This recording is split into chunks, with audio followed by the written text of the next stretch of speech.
हाँ जी। तो पिछले क्लास में हमने राजस्थान के क्रांतिकारी पढ़ने शुरू किए थे और मैंने बताया था कि राजस्थान में क्रांतिकारियों के बेसिकली 3 गुट हुआ करते थे। एक जयपुर गुट था जिसका नेतृत्व अर्जुन लाल सेठी कर रहे थे, एक कोटा वाला गुट था जिसका नेतृत्व केसरी सिंह बारठ कर रहे थे और एक अजमेर वाला गुट था जिसका नेतृत्व राव गोपाल सिंह खरवा कर रहे थे। और इन सबको धन मुहैया करवा रहा था दामोदर दास राठी, जिसको हम स्वतंत्रता संग्राम का भामाशाह कहें तो भी अतिशयोक्ति नहीं है, ब्यावर का रहने वाला वो सेठ। हमने कल अर्जुन लाल सेठी और केसरी सिंह बारठ के बारे में कई बातें जानी और हम पढ़ रहे थे कि अर्जुन लाल जी सेठी जो थे वो यहाँ पे प्रयाग विश्वविद्यालय से बीए करने के बाद चोमू के सामंत देवी सिंह के निजी सचिव के रूप में काम करते थे। कालांतर में जयपुर के राजा माधो सिंह सेकंड ने भी उन्हें दीवान बनने का प्रस्ताव दिया, पर उन्होंने कहा कि यदि अर्जुन लाल नौकरी करेगा तो अंग्रेजों को देश से बाहर कौन निकालेगा। 1906 के अंदर वो जैन शिक्षा प्रचारक समिति बना लेते हैं और उसके तहत उन्होंने जयपुर में वर्धमान पाठशाला की स्थापना की जो क्रांतिकारियों की भर्ती किया करते थे। और उनके क्रांतिकारी अलग अलग क्षेत्रों के अंदर अलग अलग कांड के अंदर शामिल हुए। जैसे उन्होंने 3 क्रांतिकारी प्रताप सिंह बारठ, ईश्वरदान और छोटा लाल को दिल्ली वाले बम केस के अंदर भेजा था। मोतीचंद, माणकचंद और जयचंद को निमेज वाले हत्याकांड के अंदर भेजा गया था। निमेज के अंदर एक महंत भगवान दास को लूटने की योजना बनाई थी। जोरावर सिंह बारठ भी उनके साथ के अंदर थे। हालांकि बाद में इसी मुकदमे के अंदर खुद अर्जुन लाल जी को भी गिरफ्तार किया गया था और अर्जुन लाल जी को गिरफ्तार करके इस मुकदमे में अर्जुन लाल जी गिरफ्तार किया गया और अर्जुन लाल जी को गिरफ्तार करके बाद में जेल भेज दिया गया था। वेल्लूर जेल उनको बाद में भेज दिया गया था। शिव नारायण नाम करके एक बंदा था जो इसके अंदर शुरुआत के अंदर आपका वो बन जाता है, सरकारी गवाह बन जाता है। और एक लक्ष्मी लाल हुआ करता था, वो भी बाद में इसमें सरकारी, लक्ष्मी लाल भटनागर हुआ करता था, वो भी इसके अंदर सरकारी गवाह बन गया था। तो ये कुछ बातें मैंने बताई थी आपको। सॉरी, माणकचंद जो था वो इसके अंदर सरकारी गवाह बन जाता है। लक्ष्मी लाल नहीं, बस शिवनारायण बना था और बाद में माणकचंद जो था सरकारी गवाह बन गया था। विष्णुदत्त हुआ करते थे जो इनके स्कूल के अंदर पढ़ाया करते थे, वो इन बच्चों को ये सब ट्रेनिंग वगैरह दिया करते थे। तो विष्णुदत्त को काले पानी की सजा हुई थी इसके अंदर। मोतीचंद जो था उसको बाद में फांसी हो गई थी और जयचंद और जोरावर सिंह बारठ जो दोनों थे वो फरार हो गए थे इस मुकदमे में। इनको वेलूर जेल रखा गया, वहां से वापस आ गए थे। वापस आने के बाद असहयोग आंदोलन में शामिल हो गए थे, कांग्रेस के अध्यक्ष बने थे। बाद में हरिभाऊ उपाध्याय वाले गुट से नाराजगी हो गई तो सक्रिय राजनीति से संन्यास ले लिया था। फिर भी काकोरी केस वाले अशफाकुल्ला खान को तो फरारी कटवाई दी थी। अजमेर वाली दरगाह में अपने अरबी फारसी पढ़ाया करते थे, मर्डर हो गया था, मरने के बाद दफना दिया गया था। महेंद्र कुमार मदन पराज और पार्श्व यज्ञ नाम के नाटक लिखे थे, स्त्री मुक्ति और शूद्र मुक्ति नाम की किताबें लिखी थी। कितने बड़े क्रांतिकारी रहे होंगे कि गांधी जी अपने अजमेर यात्रा के दौरान खुद इनसे मिलने के लिए चले गए थे। तो ये अर्जुन लाल सेठी के बारे में हमने कुछ बातें पढ़ी। ऐसे ही हम पढ़ रहे थे केसरी सिंह बारठ के बारे में। हम पढ़ रहे थे कि शाहपुरा के देवपुरा खेड़ा या देरावरपुरा खेड़ा नाम का गांव था जहां पर इनका जन्म हुआ था। कोटा और मेवाड़ रियासतों में काम किया था कुछ समय तक। कोटा के अंदर तो एथिनोग्राफी के पद पर रहे थे, जातीय वो जो अनुसंधान होता है उसके बारे में इन्होंने वहां पे कोटा के अंदर काम किया था। और वहीं रहते हुए एक महंत प्यारेलाल जो रामसनेही संप्रदाय का एक महंत था उसको लूटने की योजना बनाई थी और उस योजना के अंदर भी इनके साथ में रामकरण था, हीरालाल था, सोमदत्त लहरी था। ये सब लोगों ने मिलकर उसको मार दिया था। हालांकि धन उसके पास में भी नहीं मिला था, पर उस मुकदमे में बाद में इनको गिरफ्तार किया गया था। और इन वाले मुकदमे में भी वो जो आपके लक्ष्मी लाल था वो इसके अंदर इनके सरकारी गवाह बन जाता है, इसलिए बाद में पकड़े गए थे। इनको पकड़ के हजारीबाग जेल के अंदर भेज दिया गया था। वहां से आने के बाद में गांधी जी के पास वर्धा चले गए थे, वहां पे रहा करते थे। मैंने बताया था राजस्थान केसरी जो अखबार है तो केसरी इन्हीं का नाम का वहां से लिया गया था, जिनके नाम पर वो अखबार रखा गया था। फिर हम और पढ़ रहे थे कि इनके बारे में कि ये तो खुद तो थे ही, इनके भाई थे जोरावर सिंह बारठ जो कि दिल्ली वाले केस में भी नाम आया था, निमेज वाले केस के अंदर भी नाम आया था। फरार हो गए थे, पुलिस उन्हें कभी पकड़ ही नहीं पाई थी बाद के अंदर उनको तो। और अमरदास बैरागी नाम रख के और इधर उधर घूमते ही रहे थे बाद में। और 1939 के अंदर बाद में इस अज्ञातावस्था में उनकी मृत्यु हो गई थी। और इनके बेटे थे प्रताप सिंह बारठ जो कि दिल्ली वाले केस के अंदर शामिल थे। बनारस वाले केस के अंदर उनका नाम आया था। बरेली जेल के अंदर उनको पुलिस टॉर्चर के दौरान उनकी हत्या कर दी गई थी या मर्डर हो गया एक तरीके से उनका। क्लीवलैंड नाम का एक अधिकारी था जो ये कहता है कि मैंने इससे ज्यादा बहादुर बच्चा नहीं देखा था। ईश्वरदान जो इनके जवाई थे वो भी इन क्रांतिकारी गतिविधियों में शामिल थे। रास बिहारी बोस कहते हैं कि ऐसा पहली बार हो रहा है कि कोई ससुर अपने दामाद को भी क्रांति की बलिवेदी पर चढ़ने के लिए भेज देता है। हमने केसरी सिंह जी के बारे में यह भी पढ़ा कि उन्होंने 1903 में जब मेवाड़ महाराणा फतेह सिंह जी लॉर्ड कर्जन के दरबार में भाग लेने के लिए जा रहे थे तो उनको 13 चेतावनी भरे दोहे लिखकर भेजे थे, जिनको चेतावनी चुंगटिया के नाम से जानते हैं। हमने ये पढ़ा कि उस आदमी ने कहा कि अंग्रेजी नहीं हिंदी, मेयो कॉलेज नहीं क्षत्रिय कॉलेज, इंग्लैंड मत भेजो, जापान भेजा जाना चाहिए अपने बच्चों को। तो अलग अलग हर डायमेंशन के अंदर अपनी रुचि रखने वाले बंदे थे। आज हम थोड़े से और जो क्रांतिकारी बचे हैं उनके बारे में पढ़ते हैं। इन्हीं में से एक बड़े क्रांतिकारी राव गोपाल सिंह खरवा। कल नाम लिया था अजमेर वाले गुट का।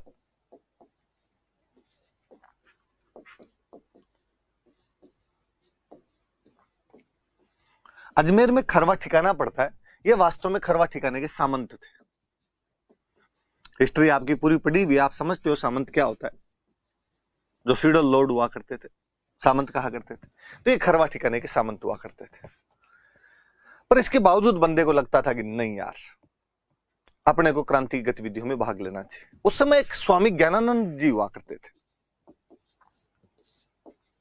और स्वामी ज्ञानानंद जी ने एक संगठन बना रखा था, भारत धर्म महामंडल, ये उसके अध्यक्ष हुआ करते थे।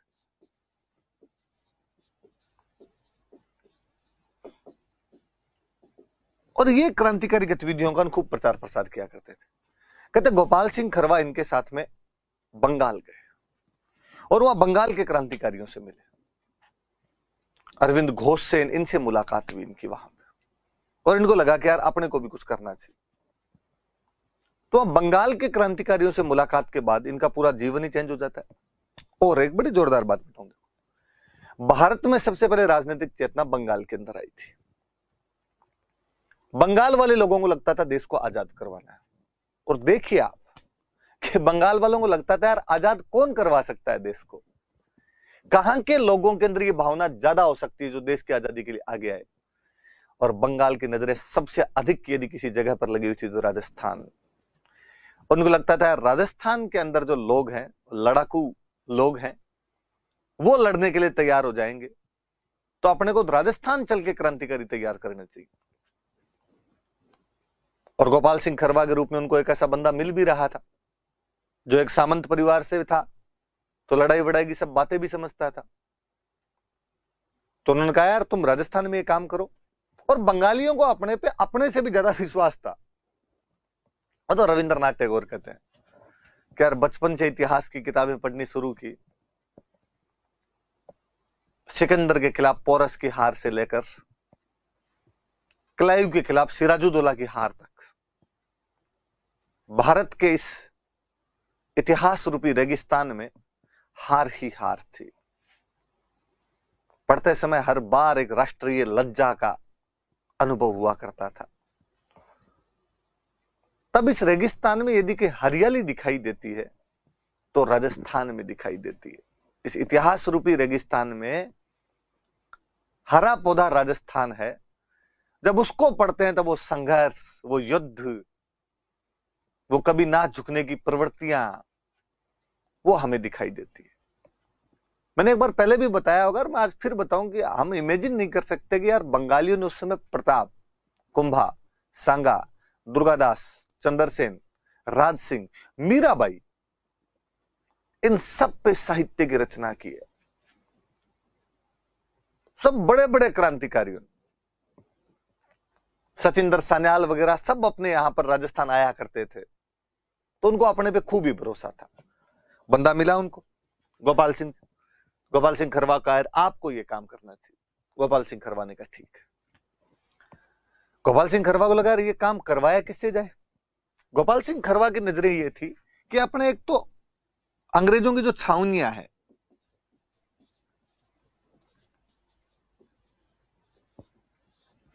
इनमें, और एक पास में बड़ी स्टेट पड़ती थी जोधपुर,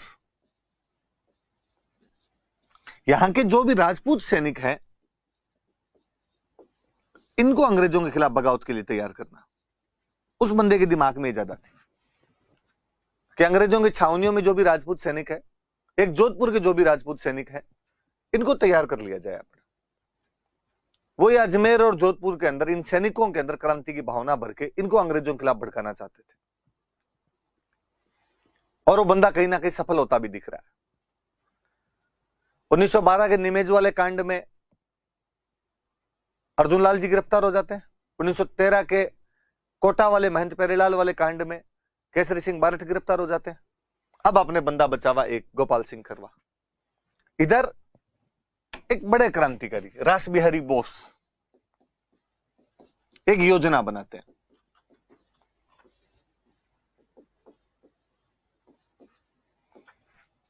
कि 21 फरवरी 1915 को पूरे भारत में एक साथ आर्म्ड रिवोल्ट किया जाए, सशस्त्र क्रांति। पूरे भारत में एक साथ सशस्त्र क्रांति कर दी जाए।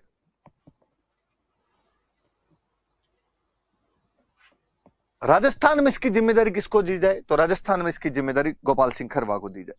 वो दोनों तो गिरफ्तार ही हो गए थे।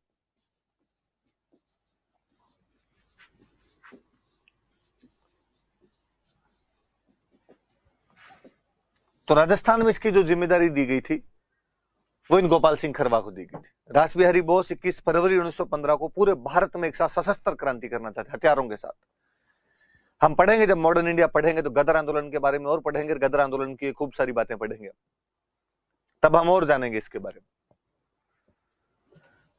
राजस्थान में जिम्मेदारी राव गोपाल सिंह खरवा को दी गई। दो बंदे इनके साथ और, दामोदर दास राठी, सेठ जी थे, पैसे उपलब्ध करवा ही रहे थे।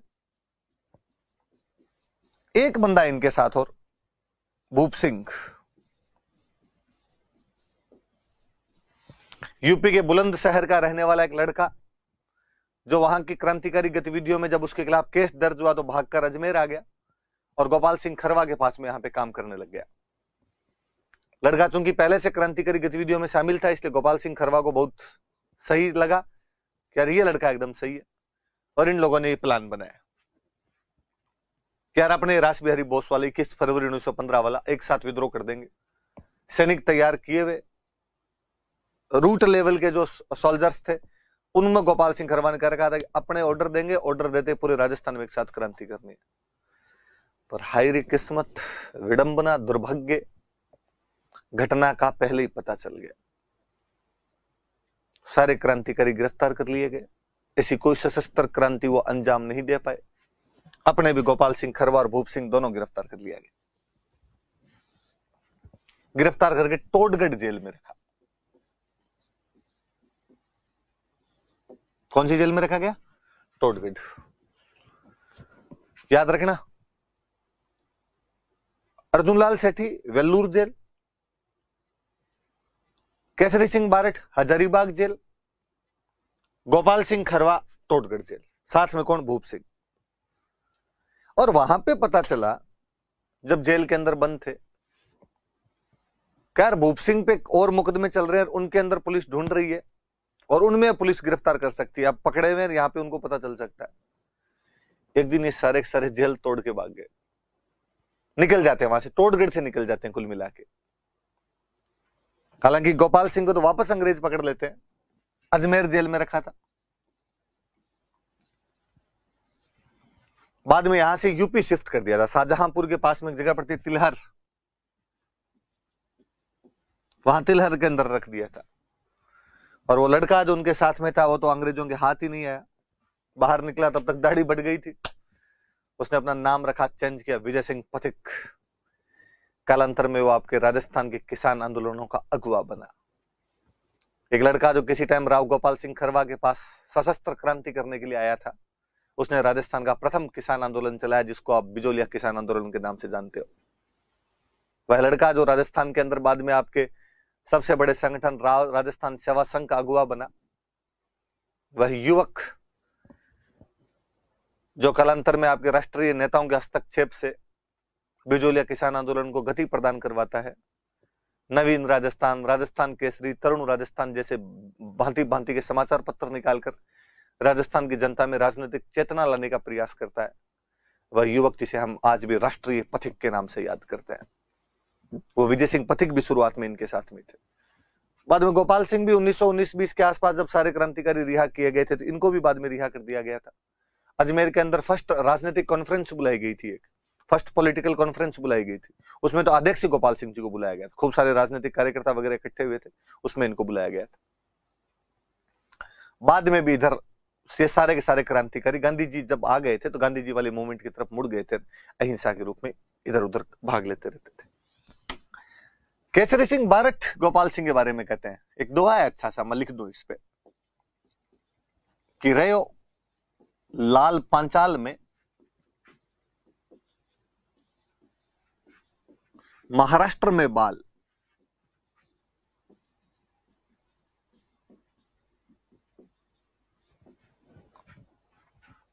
राजत राजस्थान में,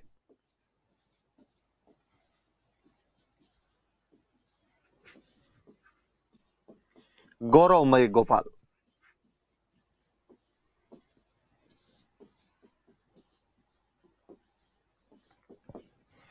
दुआ देखना वापस, ये केसरी सिंह बारठ का दुआ है। केसरी सिंह बारठ कवि थे, वो कहते हैं रयो लाल पांचाल में, लाल मतलब लाला लाजपत राय, पांचाल मतलब पंजाब, कि जिस प्रकार पंजाब में लाला लाजपत राय है, महाराष्ट्र में बाल, और महाराष्ट्र में बाल गंगाधर तिलक है, राजत राजस्थान में, उसी प्रकार राजस्थान में वो जो गौरव मिला है वो गोपाल सिंह खरवा को, कि पंजाब में लाला लाजपत राय, महाराष्ट्र में बाल गंगाधर तिलक, और राजस्थान में गोपाल सिंह खरवा है। वैसे नॉर्मली जब हम मॉडर्न इंडिया पढ़ते हैं तो हम पढ़ते हैं कि लाल, बाल और पाल। पंजाब में लाला लाजपत राय, महाराष्ट्र में बाल गंगाधर तिलक, और बंगाल में विपिन चंद्र पाल। केसरी सिंह जी ने इसको थोड़ा चेंज कर दिया और केसरी सिंह जी ने कहा कि नहीं, लाल, बाल और गोपाल, हमारे गोपाल को भी वैसे ही याद किया जाना चाहिए। तो अपने याद रखना भाई, केसरी सिंह बारठ का दुआ। कभी मेंस में गोपाल सिंह खरवा के बारे में लिखने के लिए आए तो अपने लिखें तो थोड़ा इंप्रेशन पड़ता है कि यार केसरी सिंह बारठ ने इनको उनसे भी जोड़ दिया था। तो ये थोड़ी सी बात याद रख लेना। 1907 के अंदर अजमेर के अंदर गोपाल सिंह खरवा ने एक छात्रावास खोला था, और छात्रावास सर ये तो नाम हुआ करते थे, इन लड़कों को सबको क्रांतिकारी ही सिखाया करते थे कि क्या करना है क्या नहीं करना है। तो ये थोड़ी मोटी मोटी सी बात है, गोपाल सिंह खरवा के बारे में भी याद रखना। सबसे ज्यादा याद रखने वाली बात वही है कि 21 फरवरी 1915 को रास बिहारी बोस वाली जो आर्म्ड रिवेलियन थी, जो सशस्त्र क्रांति थी, उसमें राजस्थान में अग्रणी भूमिका कौन निभाता है, तो गोपाल सिंह खरवा थे। वैसे तीनों जुड़े हुए थे। मैं जो कल बता रहा था 1910 का आपके वीर भारत सभा, उस वीर भारत सभा के अंदर गोपाल सिंह खरवा भी थे, अर्जुन लाल सेठी भी थे, केसरी सिंह बारठ भी थे। सब आपस में कॉन्टेक्ट के अंदर और हुआ करते थे, ये और बड़ी जोरदार सी बात है। और इन सबको पैसे कौन दिया करता था, दामोदर दास राठी। तो राठी जी के बारे में थोड़ा आपने पढ़ लेते।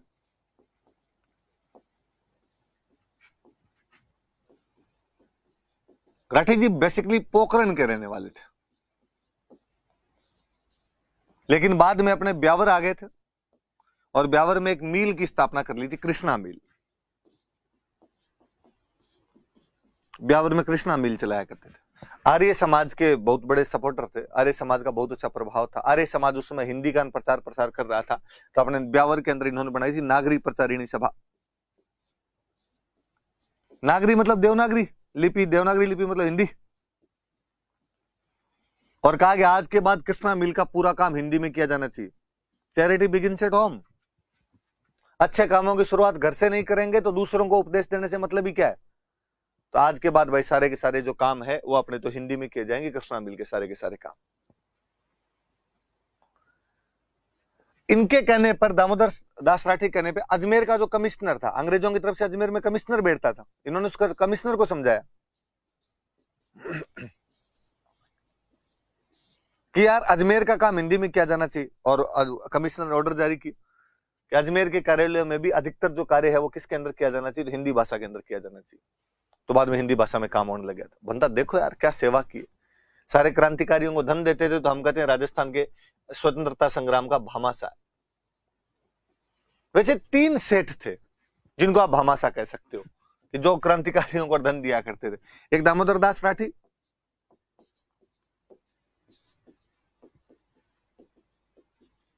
एक थे नरसिंह दास अग्रवाल,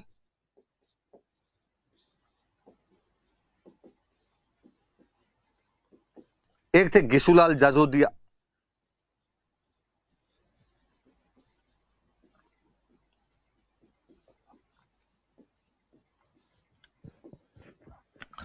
इन तीनों को आप राजस्थान के फ्रीडम स्ट्रगल के भामाशाह कह सकते हैं। दामोदर दास राठी को, नरसिंह दास अग्रवाल को, गिसूलाल जाजोदिया को।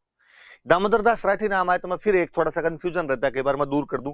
एक अपने और में जोधपुर के स्वतंत्रता सेनानी में दामोदर लाल व्यास, और इनको अपने राजस्थान का लोहे पुरुष कहा जाता है, आयरन मैन ऑफ राजस्थान कहा जाता है। दोनों अलग अलग बंदे हैं, याद रख लेना। ये अपने क्रांतिकारी जो मुख्य थे वो ये थे। कई क्रांतिकारियों की बातें मैं बीच बीच में आपको पढ़ा चुका हूं।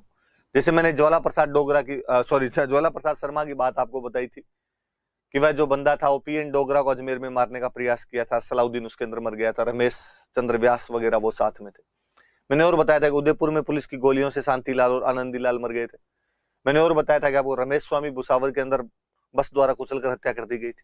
तो कई लोगों के बारे में मैंने बीच बीच में पढ़ा दिया था। बड़े बड़े लोग जिनके बारे में हमने कोई बात नहीं की थी वो ये लोग। लो तो आज मैं आपका एक वो टॉपिक करवा देता हूं इसके साथ में, प्रजामंडलों का महत्व है। आप लोगों को लगता होगा यार वो तो बता ही नहीं रहे, एकीकरण भी खत्म कर दिया, अब भी नहीं बताया। तो लो, आज मेरा दिमाग में ये था कि कोई जिस दिन थोड़ी कम सूचनाएं होगी उस दिन वो मैं थोड़ा ढंग से समझा दूंगा। अच्छे से समझना, देखना, फिर लिखना उसको। प्रजामंडलों का महत्व, प्रजामंडल आंदोलन का महत्व कह सकते हैं, महत्व कह दो, प्रभाव कह दो, परिणाम कह दो। हिस्ट्री बहुत भला सा सब्जेक्ट है जी, बहुत सिंपल सब्जेक्ट है हिस्ट्री बेचारा। तोड़ ले आपने थोड़ा। आपका दो इसका पॉलिटिकल इंपॉर्टेंस क्या है, आपका दो इसकी सोशल इंपॉर्टेंस क्या है, आपका दो इसकी इकोनॉमिक इंपॉर्टेंस क्या है। इतने में अपने पास में खूब सारे पॉइंट बन जाएंगे और उन पॉइंट के माध्यम से अपने खूब सारी बातें कर सकते हैं। तो राजनीतिक, सामाजिक, आर्थिक बातें कर लेंगे अपने। एक एक पोस्टमार्टम करते हैं। पहले अपने राजनीतिक वाली बातें लेते हैं, अगला पेज ही ले लेते हैं। लो,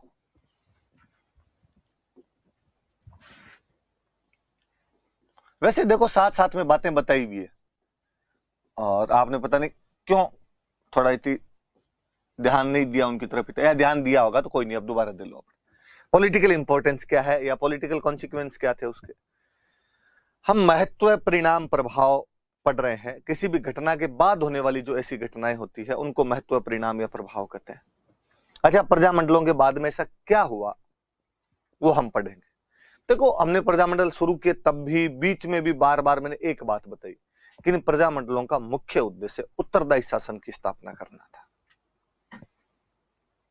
कर पाने में सफल भी रहे। हम पढ़ते हैं शाहपुरा प्रजामंडल तो इतना सक्सेसफुल हुआ कि राजस्थान में सबसे पहले उत्तरदायी शासन की कहीं पर स्थापना ही हुई तो शाहपुरा।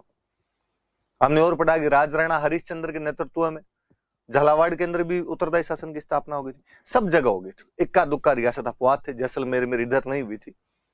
बाकी ज्यादातर रियासतों में जनता के हाथ में शासन दे दिए गए थे। किसी ने पहले दिए, किसी ने बाद में दिए। हम इधर जयपुर में पढ़ते हैं हीरालाल शास्त्री के नेतृत्व में मंत्रिमंडल बन गए थे यहाँ पे।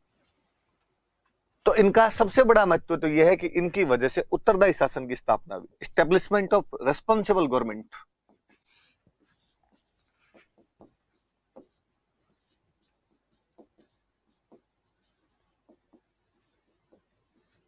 उत्तरदायी शासन की स्थापना हुई कि रेस्पॉन्सिबल गवर्नमेंट मिली।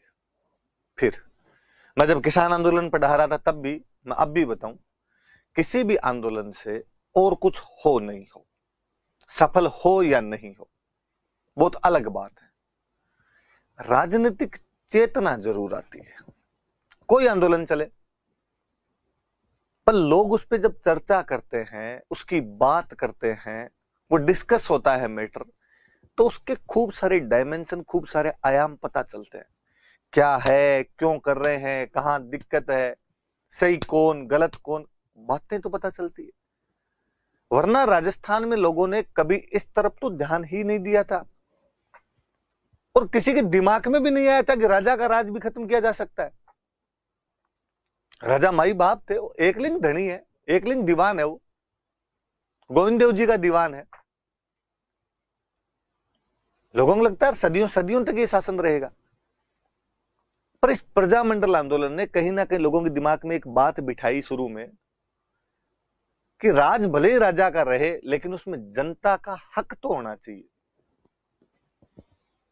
ऑटोक्रेसी, निरंकुश मोनार्की वाला शासन नहीं चल सकता। तो लोगों में राजनीतिक चेतना का विकास किया था। पॉलिटिकल अवेकनिंग यदि कोई विकसित करता है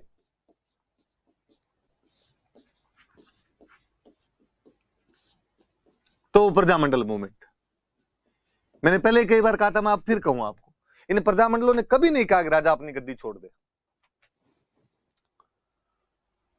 इन्होंने कहा राजा सुधार करे और जनता के लोग ले। पर यह मांग भी उस समय बहुत बड़ी थी, और राजाओं के 47 में एक बात समझ में आई कि आज ये कह रहे हैं केवल हमारे लोग ले लिए जाएं, थोड़े दिन में ये कहेंगे कि हम बैठेंगे इस सीट पे। ये कहें इससे पहले अपने त्याग कर देते हैं। इसलिए 47 में एक शांतिपूर्ण विलय है। दुनिया के इतिहास में अभूतपूर्व क्रांति है जब लोगों ने इस प्रकार अपने अधिकारों का त्याग कर दिया था, वरना किसी भी क्रांति में वहां के शासक वर्ग ने इस प्रकार से अपने अधिकार नहीं छोड़े हैं। खून की नदियां बही है, भले ही वह विश्व की फ्रांस की क्रांति हो या रशियन रिवॉल्यूशन हो या चाइनीज रिवॉल्यूशन हो, यार अधिकार थोड़ी छूटते हैं किसी से। पर अपने यहां पे राजाओं को ये चीजें समझ में आने लग गई थी कि छोड़ने पड़ेंगे। 47 नहीं तो 57, 57 नहीं तो 67, ये समझ में क्यों आने लग गई थी, तो उसके पीछे प्रजामंडल है। ये बहुत बड़ी चीज है अपने आप में। तो प्रजामंडल लोगों में कैसी चेतना का विकास करने में सफल रहे थे, तो राजनीतिक चेतना का विकास करने में सफल रहे थे। राजनीतिक चेतना केवल यह नहीं आई कि राजा के शासन में जनता का अधिकार होना चाहिए। राजनीतिक चेतना एक बात की और आई और लोगों को पता चला कि हमारा देश मेवाड़, मारवाड़, भरतपुर, धौलपुर या बीकानेर नहीं है, हमारा देश भारत है। और इन तमाम प्रजामंडलों ने मांग की है उस समय एकीकरण के समय कि जल्दी से जल्दी अपना विलय भारत के अंदर किया जाना चाहिए। अखिल भारतीय देशी राज्य लोक परिषद, राजपूताना देशी राज्य लोक परिषद, सबने प्रस्ताव पारित किए हैं कि राजा महाराजा जल्दी से जल्दी अपना विलय करें। क्योंकि जब बार बार यहां के प्रजामंडलों के नेता कांग्रेस के अधिवेशनों में जाते, सुभाष चंद्र बोस, जवाहरलाल नेहरू, विजयलक्ष्मी पंडित, जेबी कृपलानी, शेख अब्दुल्ला, काका कालेरकर, कस्तूरबा गांधी, ये तमाम लोग जब यहां के भाषण देते तो लोगों के एक तो समझ में आया ना कि अपने और ये एक ही है, अलग अलग नहीं है। वो जो एक नेशनल इंटीग्रिटी वाली बात होती है, या ये दिमाग में आना कि ये पूरा भूभाग हमारा देश है, हम इस भारत के भाग हैं, इस चेतना का विकास भी प्रजामंडलों ने कराया था। राष्ट्रीय चेतना का विकास हुआ। वो कॉन्सिक्वेंस में ये भी हम कह सकते हैं कि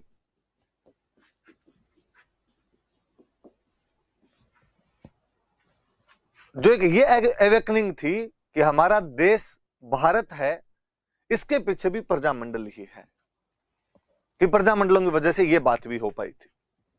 और जब आपको ये पता चला कि हमारा देश भारत है, तो आप सबने मांग की, एक स्वर से मांग की कि हमें इस भारत के अंदर शामिल किया जाना चाहिए।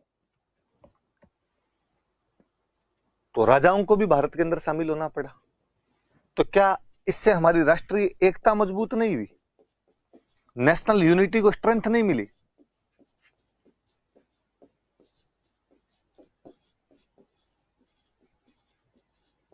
आप इमेजिन करके देखो कि यदि प्रजामंडल आंदोलन नहीं होते तो राजा पे दबाव नहीं आता। राजा पे दबाव नहीं आता तो मान लो जोधपुर, बीकानेर जैसी जो बड़ी बड़ी रियासतें हैं, ये मना कर देती कि हम इधर विलय नहीं करेंगे, तो आज जो भारत के अपने वाले बॉर्डर पे जो स्थिति है, क्या स्थिति रहती? आप कहोगे सर निश्चित रूप से नहीं,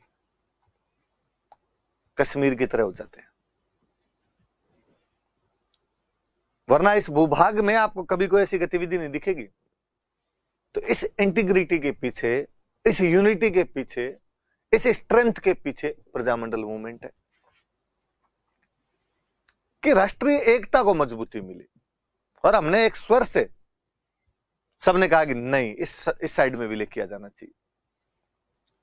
जिधर जनता का झुकाव जाता दिखा, हालांकि राजा भी इधर ही मिलने के लिए तैयार थे, पर एक साइंस में बोलते हैं उत्प्रेरक,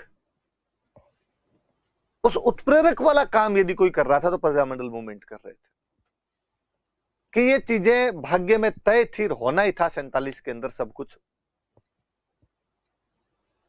कि पूरी दुनिया में लोकतंत्र की बयार आई हुई थी, सब जगह राजा अपनी गद्दी छोड़ ही रहे थे। कहीं पे क्रांतियों द्वारा छोड़ी जा रही थी, कहीं पर शांतिपूर्ण तरीके से छोड़ रहे थे, अपने भी छोड़ने नहीं पड़ती, 47 नहीं तो 52 में छोड़ते, 52 में नहीं तो 57 में छोड़ते। पर इस प्रकार सारे एक तरफ ही हो जाने, कोई किंतु परंतु नहीं, इसके पीछे प्रजामंडल है। और जब आपकी राष्ट्रीय एकता को मजबूती मिली, यही कारण था कि आपका एकीकरण संभव हो पाया।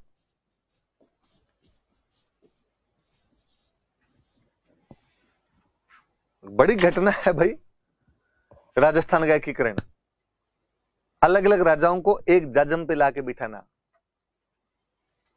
अंग्रेज भी नहीं बिठा पाए थे।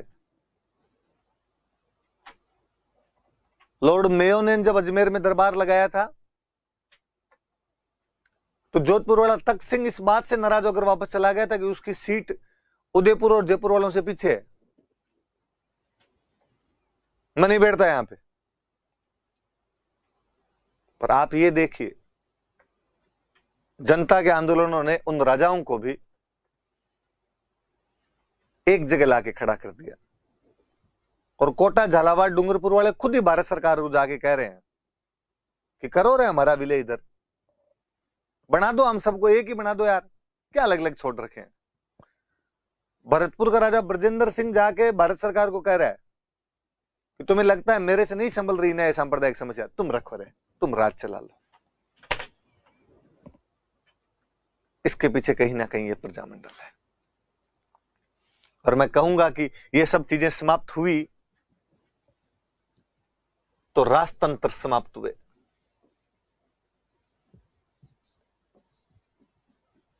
और राजतंत्र समाप्त हुए तो एक सुखद बयार आई और अपने यहां पे लोकतंत्र की स्थापना हुई।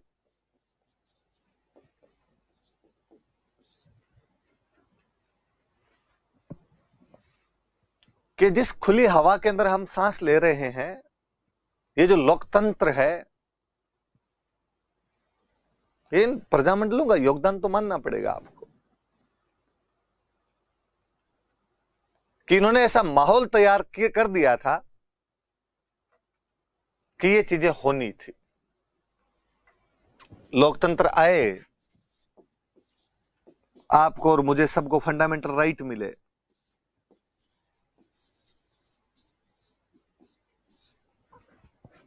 केवल पॉलिटी में आर्टिकल 12 से 35 पढ़ने का विषय नहीं है। फील कीजिए कि यदि लोकतंत्र नहीं आया हुआ होता, यदि ये मौलिक अधिकार नहीं मिले होते, तो वो जो मैं अक्सर कहता रहता हूं कि मैं यहां नहीं खड़ा होता, आप जहां बैठ के मुझे सुन रहे हैं वहां बैठ के सुन नहीं रहे होते, मैं हमारे जूनागढ़ के आगे भाला लेके खड़ा रहता, आप कहीं और काम करते। ये पॉलिटिकल इंपॉर्टेंस है इसकी। खूब सारे पॉइंट बताए मैंने, देखो वापस मैं रिपीट करता हूं।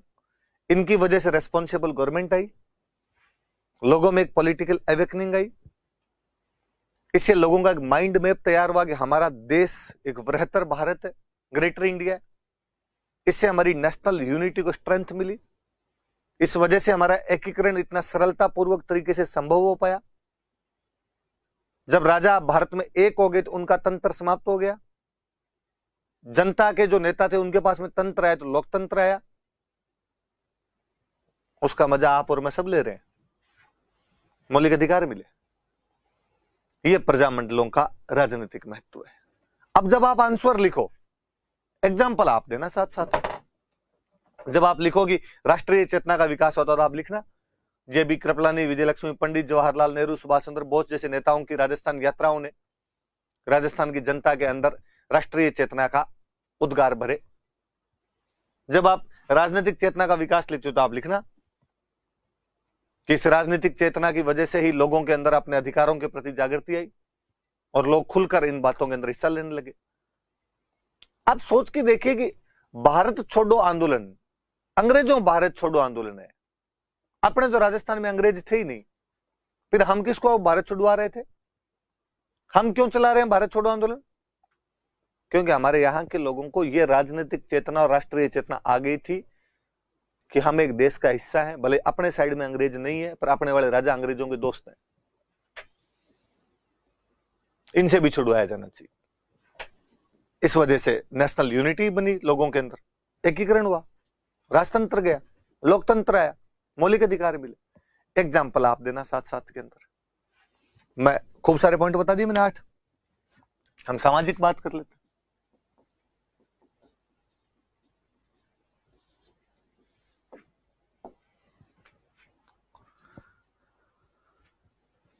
मैं जब कहूं कि इन्होंने रिमूवल ऑफ अनटचेबिलिटी के प्रयास किए थे,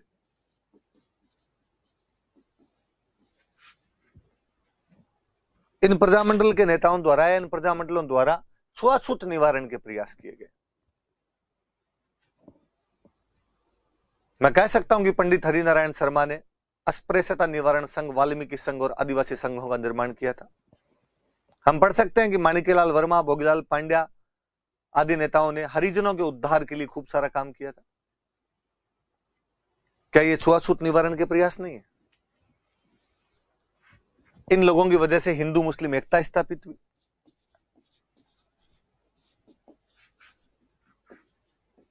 हिंदू मुस्लिम यूनिटी स्टैब्लिश थी कहीं ना। हालांकि अपने राजतंत्र में भी अपने राजाओं ने कभी जनता के साथ ऐसा भेदभाव नहीं किया, धर्म के आधार पर ऐसा कोई भेदभाव नहीं किया था। पर इन नेताओं के भी आपको ऐसे भाषण नहीं सुन सकते जिनके अंदर धार्मिक भावनाओं को ऐसे उद्वेग देने की कोशिश की गई हो। ये भी तो अपने आप में एक बड़ी बात है कि लोगों को यूनिटी देना, लोगों को एकजुट रखने की कोशिश करना। किशनगढ़ वाले प्रजामंडल में कोई क्रांति चंद चौथानी और जमान शाह दोनों साथ मिलकर प्रजामंडल बना रहे हैं। झालावाड़ वाले प्रजामंडल में कोई मांगीलाल भव्य के साथ में मकबूल आलम भी है।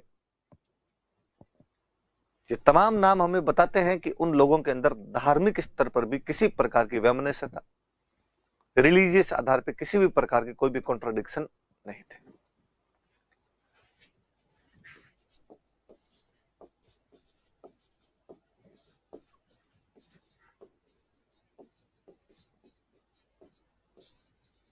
साहब महिलाओं को एहसास कराया कि मारी छोरियां छोरा से कम सहेगे। जब कोई नारायण देवी वर्मा और भगवती देवी बिश्नोई नाम की महिलाएं जेल चली जाती, जब वो रमा देवी जोशी बिजोलिया में गिरफ्तार की जाती है तो कहती है कि जब तक किसानों पर अत्याचार बंद नहीं होंगे वो आती रहेगी, बार बार यहां पर आती रहेगी। कोई सरस्वती बोहरा भरतपुर में, कोई दुर्गावती शर्मा जयपुर में, कोई सावित्री देवी भाटी जोधपुर में, कोई लक्ष्मी देवी आचार्य बीकानेर में। विजया बहन भावसार महिला मंडल बनाना उनके द्वारा। इमेजिन करिए यार, उस समय महिलाएं अलग पार्टियां बना रही थी अपने। कोटा में कोई कॉलेज की लड़कियां रामपुरा की कोतवाली पे कब्जा कर रही है। क्या महिलाओं में वो जो पोटेंशियल था उसको बाहर लाने का काम नहीं किया प्रजामंडलों ने? यकीनन किया है। विमेन एम्पावरमेंट बड़े स्तर पर उन लोगों द्वारा किया गया। और एक बात बहुत अच्छे से जानते थे, किसी भी समाज का भला तभी हो सकता है जब उसमें एजुकेशन आए। शिक्षा का प्रचार प्रसार किया गया। कितने उदाहरण गिनाऊं मैं आपको कि जोधपुर वाले फीस बढ़ गई इसके खिलाफ शिक्षा दिवस मना लेते हैं। कोई स्वामी गोपाल दास और कन्हैयालाल ढूंढ कबीर पाठशाला और पुत्री पाठशालाएं खोलते हैं कि लड़कियों को पढ़ाएंगे और दलितों को पढ़ाएंगे। कोई प्रजामंडल प्रयाण सभाओं का आयोजन करके डूंगरपुर में स्कूल खोल देता है और बंद करवाने गए लोगों का डटकर मुकाबला किया जाता है। इसलिए पूनावाड़ा और रास्तापाल जैसे कांड तक हो जाते हैं। पर वो डटे रहे, वो समझते थे इस बात को कि भविष्य का रास्ता शिक्षा से होकर निकलता है। सबसे ज्यादा जरूरी शिक्षा है, इसे लाए बिना पार नहीं पड़ेगी। उन लोगों ने सामाजिक कुरीतियों का विरोध किया।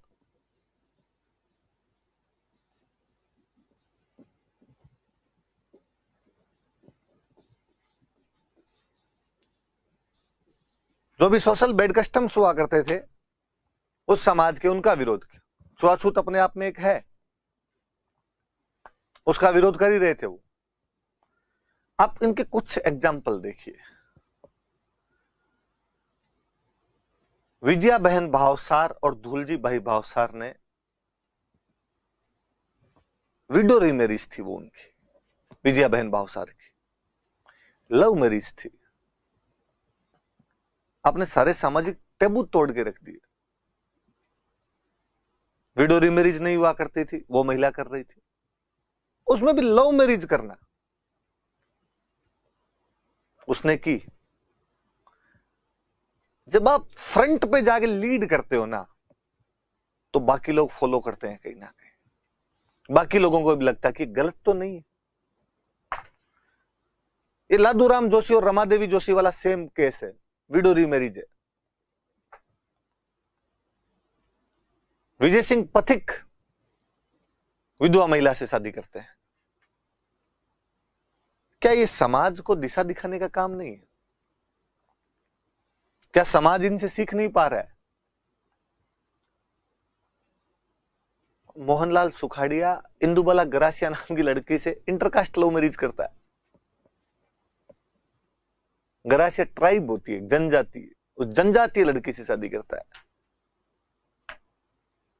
तो ये नेता उस टाइम के मतवाले लोग थे, उन सामाजिक कुरीतियों के बारे में समझते थे, इसलिए वो तमाम प्रयास भी किए जिसे समाज के टेबू, समाज के प्रतिबंध, समाज का दम घोंटू माहौल कहीं ना कहीं सही हो सके। इनकी वजह से नागरिकों के बीच में जो असमानता थी वो बंद हुई।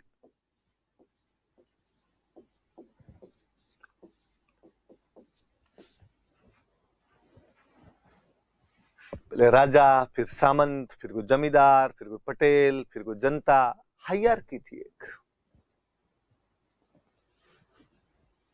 इन्होंने लोगों का कि नहीं, भगवान ने सब मिनख पैदा किए, सब बराबर है। ये हायरार्की जो भी है ये यहां तुम लोगों ने बनाई है, तोड़ी जानी चाहिए, समाप्त की जानी चाहिए इसको। मैंने कभी पहले बताया होगा, नहीं बताया तो अब याद रखें कि 1945 में टोंक में एक जगह पड़ती है उनियारा, और यहां के बेरवा समुदाय ने बाकायदा आंदोलन चला दिया था कि सिटीजन्स के बीच में इनइक्वलिटी नहीं की जा सकती। एंटी इनइक्वलिटी मूवमेंट चलाने वाली को समुदाय था, तो बेरवा समुदाय था। 1945 में टोंक के उनियारा के अंदर से आंदोलन चला देता है। ये शक्तियां कहां से मिल रही है? क्या अचानक 45 में बेरवाओं को ये समझ में आया कि अपने को आंदोलन चलाना चाहिए? नहीं, आप स्नेह स्नेह धीरे धीरे भरते हैं अंदर कहीं, और ये जो भरने का काम था ना, ये भरने का काम कहीं ना कहीं प्रजामंडल कर रहे हैं। ये याद रहे, ये इनका सामाजिक योगदान। 8 पॉइंट हमने उधर राजनीतिक के पढ़े, 6 पॉइंट ये याद रहे कि इनका राजनीतिक महत्व है, सॉरी सामाजिक महत्व है, वो क्या रहा, ये बातें याद रहे। हम आर्थिक और देख लेते हैं।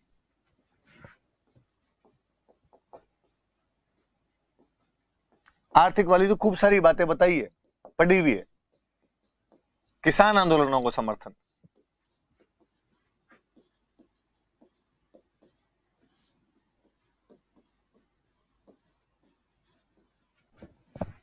मारवाड़ प्रजामंडल मारवाड़ वाले किसान आंदोलनों को समर्थन देता है। जयपुर प्रजामंडल शेखावटी वाले किसान आंदोलनों को समर्थन देता है। बीकानेर वाले तो किसान आंदोलनों में डायरेक्टली हाथ है बीकानेर प्रजामंडल का। यदि डाबड़ा कांड हो रहा है, किसानों की सभा है, तो मथुरादास माथुर भी घायल हो रहे हैं प्रजामंडल वाले। दूधवा खारा किसान आंदोलन में हनुमान सिंह जी यदि गिरफ्तार हो रहे हैं उसके अंदर, तो वेद मगाराम भी उसके अंदर गिरफ्तार हो रहे हैं। खूब सारी घटनाएं हैं जब ये किसानों के अंदर भी राजनीतिक चेतना ला रहे थे। उनको कह रहे थे कि तुम लड़ो, हम संघर्ष करेंगे। वरना आप नोटिस कीजिए, प्रजामंडल वाले सारे के सारे नेता जो है ना, ये शहरों के मध्यम वर्गीय लोग हैं। ज्यादातर तो बामण माणिये थे। इनका खेतों से क्या लेना देना है यार?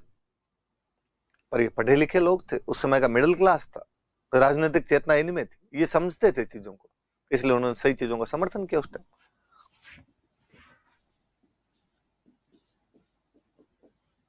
बेगार प्रथा समाप्त,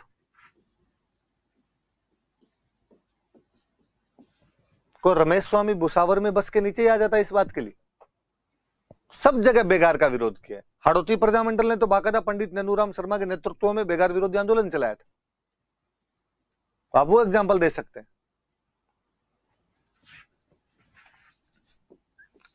और इनका ये बार बार विरोध ही था कि जागीरदारी उन्मूलन हुआ, कि पहले सारी जमीन सामंत की, अब लोगों ने कहना शुरू किया जब जमीन उसकी जो जमीन जोतता है, सभी भूमि गोपाल की। और आजादी के बाद में तुरंत बाद कानून बने और कानून बना कहा गया कि जो जोत रहा है उसको जमीन के अधिकार दिए जाने चाहिए। किसानों को भूमि के जो अधिकार मिले हैं उसके बीच इनका बड़ा रोल है। आप इस बात को कुछ यूं समझिए कि प्रजामंडल वाले ये बार बार किसान आंदोलनों को समर्थन दे रहे थे। प्रजामंडल वाले बाद में अपने राजस्थान के नेता है, सरकार में यही है, इनको तो पता ही थी कि यार किन बातों के लिए आंदोलन कर रहे थे। ये बातें थी अपने आंदोलन को, ये तो करो यार, कम से कम लोगों को ये अधिकार तो दिए जाने चाहिए। तो किसान को भूमि पर उसका हक मिला। एक और बड़ी और जोरदार बात बताऊं, इन लोगों ने जो स्मॉल स्केल इंडस्ट्री थी, जो कुटीर उद्योग धंधे थे, उनको बढ़ावा दिया।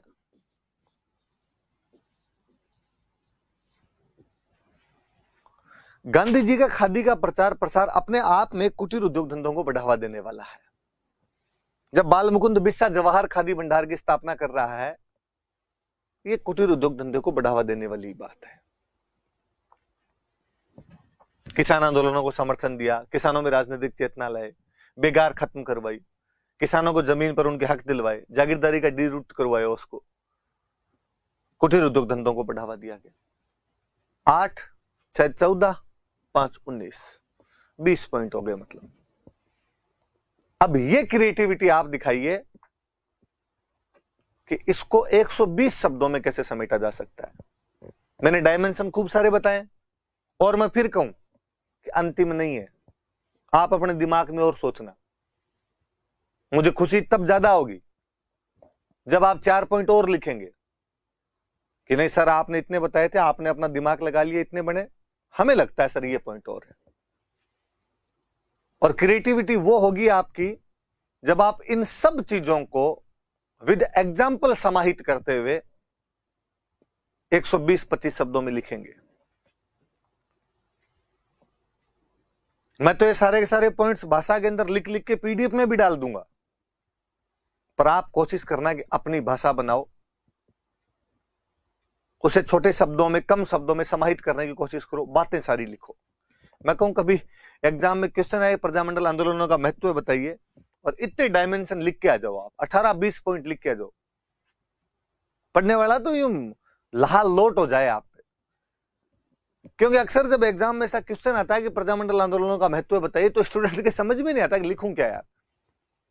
2-4 मोटी मोटी उसके बातें दिमाग में आती है और फिर वो लिखता है प्रजामंडल आंदोलन बहुत अच्छे थे, जनता के आंदोलन थे तो अच्छे होने ही थे, वो अच्छे थे इसीलिए बाद में भारत को आजादी मिली। फिर अब आगे क्या लिखे? घूम फिर के वापस प्रजामंडल आंदोलनों ने उत्तरदायी शासन की स्थापना की। उत्तरदायी शासन वह होता है जिसमें जनता को अधिकार मिलते हैं। जनता को अधिकार मिलने सही थे क्योंकि उत्तरदायी शासन आया था।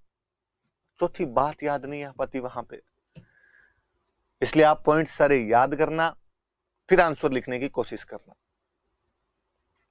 मैं पक्का कहता हूं इस बार जब भी आपका कोई सब्जेक्टिव टेस्ट होगा, मैं पेपर आउट कर रहा हूं, ये क्वेश्चन वापस पूछेंगे, अच्छा सा आंसर लिखना, ताकि जो चेक करे उसको लगे कि यार उसको तो खुद को इतना नहीं आता है जितना इन बच्चों ने मेहनत करके लिखा है। तब तो मजे वाली बात है, वरना तो आंसर सभी लिखेंगे, सबको आता ही है। मैंने कई बार पहले कहा होगा कि मुझे सबसे अच्छा मजा ही इन चीजों को बताने के अंदर आता है। मुझे लगता है यार बाकी जो चीजें हैं तो वो तो किताबों में ही पढ़ी है, स्टूडेंट को आती भी है। हालांकि मैं तो इंफीरियर ही फील करता हूं, मुझे लगता है यार इन लोगों को हिस्ट्री मेरे से ज्यादा ही आती होगी यार, मैं क्या ही तो पढ़ाता हूं, क्या बताता हूं इनको। पर मैं जब ये चीजें बताता हूं तो मुझे थोड़ा सा खुद को आत्मसंतुष्टि सी होती है। और मुझे लगता है कि नहीं यार, आज अपने 2 बात ही बताइए, ढंग की बताइए, और यदि बच्चे इस 2 को 4 में बदल देंगे ना तो मजा आ जाएगा। तो आप कोशिश करना है ऐसी। थैंक यू, कल वापस मिलेंगे।